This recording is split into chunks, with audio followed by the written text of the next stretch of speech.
Ngayon nga ay sisimulan na natin gumawa ng salad para nga mamaya pagsalubong natin ng bagong taon ay okay na nga ito at medyo matigas na. Bumili na nga rin ako ng 6 na Mr. Gulaman. Clear nga ito at ito nga ang gagawin natin. Dito ko na nga lang susukatin sa maliit na mug ang ating tubig. 5:1 nga ang ginawa ko para nga hindi siya masyado malambot. Dito nga natin siya lulutuin sa kaserola natin na quesadilla. At hanggang ngayon nga ay nahihirapan pa rin akong i-pronounce kung paano nga ba ang pronunciation nitong quesadilla na ito.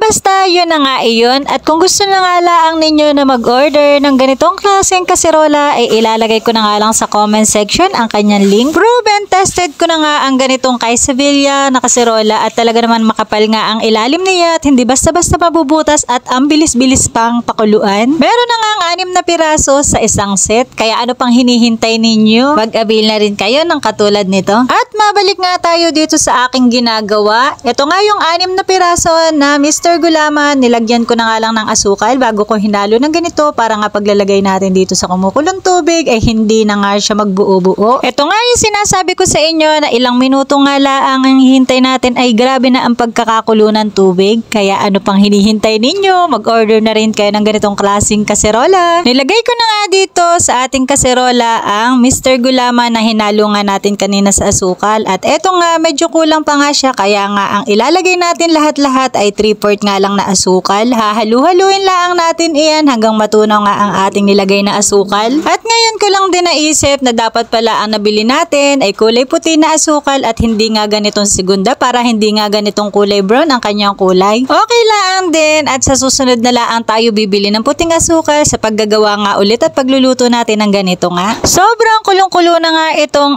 ating niluluto. Titikman nga lang natin kung sakto na ba ang kanyang lasa. Optional nga lang pala ang tamis na gusto nga po natin. Sobrang kulong-kulo na nga kaya okay na nga itong niluluto natin. Itatransfer na nga lang natin dito sa ating planggana. Mabuti na lang din at nahugasan nga agad ni Ate Keisha itong planggana at ang bilis-bilis nga natin itong niluto. 10 minutes nga ay tapos na lutuin itong ating gulaman. Patitigasin nga lang natin itong ating Mr. Gulaman saka nga natin siya hihiwa-hiwain na katulad nga nito. Hindi pala hihiwa-hiwain, kakayo din pala na wala na sa isip ko. Bali 5 oras nga itong pinapatigas kaya nga kanina habang ito'y pinapatigas ako talaga ay umidlip ng kaunti. Nakakatuwa pala magkayod ng ganito at talaga parang naglalaro lang ako. Sobrang mahal na nga ng kilo ng buko ngayon kaya nga sabi ko nga ito na lang muna ang gagawin ko. First time ko nga magagawa nitong jelly salad at itatry ko talaga kung masarap nga ito sa panlasa. Sa tulad ko nga mga meses na nagtitipid-tipid nga, pwede nyo rin nga itong gawin. Jelly salad nga lang yung gagawin natin at sigurado naman masarap din ito sa panlasa ng ating mga chikiting. Ingat na ingat nga ako sa pagkakayod nitong ating jelly para nga hindi siya magputol-putol. Napakabilis talaga ng panahon. Dati nga ang mga ganitong gawain ay pinapanood ko lang kay Nanay Ada pero ngayon nga na tayo na ang nanay ay tayo na yung gumagawa nito para nga sa ating pamilya. Medyo matagal-tagal pala ang pagkakayod nito at ang dami nga nitong Mr. Gulaman natin kaya medyo natagalan nga tayo. Habang nagkakayod nga tayo nitong jelly natin ay si Ate Keisha na ang inutusan ko mag-open itong ating condense at saka nitong ibang sangkap. Para nga kako ay mapabilis ang paggagawa nga nito at talagang pag solo laang ay balintagal nga ng coating tingin na ganari. Pag halu-haluin na nga lang natin dito sa plastic bowl nga itong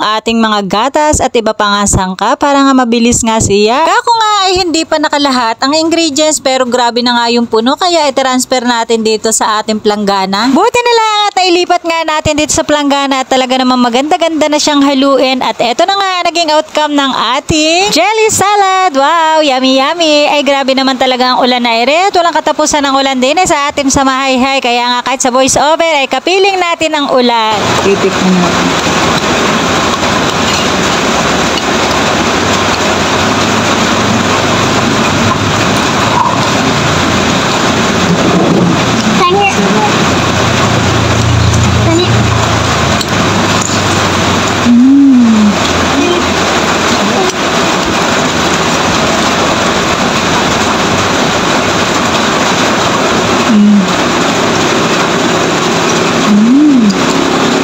Sarap.